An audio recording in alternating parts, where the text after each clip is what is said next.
والصلاة والسلام على رسول رب العالمين وعلى آله وصحبه أجمعين। দূরে কাছে দেশ বিদেশ থেকে আমাকে যারা দেখছেন, আসসালামু আলাইকুম ওয়া রাহমাতুল্লাহি ওয়া বারাকাতুহু। আপনাদেরকে মোবারকবাদ জানিয়ে শুরু করছি। একবার বর্ণনা করেছেন দুনিয়াতে কিভাবে চলতে হবে, অথবা দুনিয়ার মোহে বললে নাকি জাহান্নামী হয়। এটা সত্যি নাকি? হ্যাঁ, আপনি ঠিকই শুনেছেন। হাদিস শরীফে এসেছে, কোরআন মজিদে এসেছে এবং অন্যান্য কিতাবও এসেছে। দিনদার নেককার লোকেরা বলেছেন, আল্লাহ রসুল ইরশাদ করেছেন, আসলু জমিল খাতায় হুব্বুদ দুনিয়া।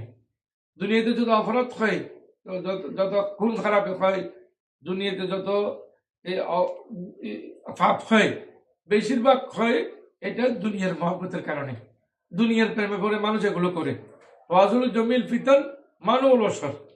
আর যত ফিতনা ফাসাদ আছে এগুলোর মূল হলো যে মানুষ জাকাত না দেওয়া, জাকাত না দিয়ে এগুলো এই ফিতনার ফাসাদ সৃষ্টি করে। ওসমান রাদিয়াল্লাহু তাআলা বললেন, হামুদ দুনিয়া জুলমাতুন ফিল কলবি। দুনিয়ার যত মহব্বত অন্তরে থাকবে সেটার কারণে কলব অন্ধকার হয়ে যাবে। কলবের মধ্যে মানুষের হৃৎপিণ্ড নষ্ট হয়ে যাবে। বিশেষ করে মানুষের হার্ট গুণের কারণে কালো হয়ে যায়। হম্বল আখিরাতে নূরুন ফিল কলবি।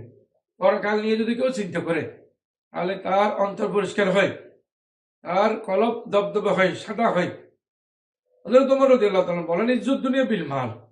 দুনিয়াতে মানুষ সম্মান পায়, ইজ্জত পায় ধনী হলে, ধন সম্পদ থাকলে, টাকা পয়সা থাকলে প্রচুর পরিমাণ খরচ করতে পারে এবং বিভিন্ন জায়গায় দিতে পারে।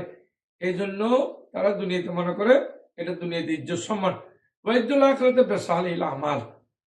হযরত দ্বিতীয় খলিফা হযরত ওমর ফারুক রাদিয়াল্লাহু তাআলা দেবত্বকণ্ঠে বলেছেন যে পরকালে বিশেষ করে মানুষ সম্মান পাবে, ইজ্জত পাবে, এটা হলো নেক কাজের কারণে, ভালো কাজের কারণে।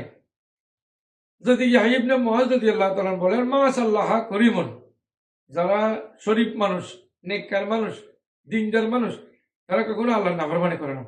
আমাসারাত দুনিয়া আর আখিরা, এবং কখনো দুনিয়াকে পরকালের উপর কোনোদিন অগ্রাধিকার দেয় না।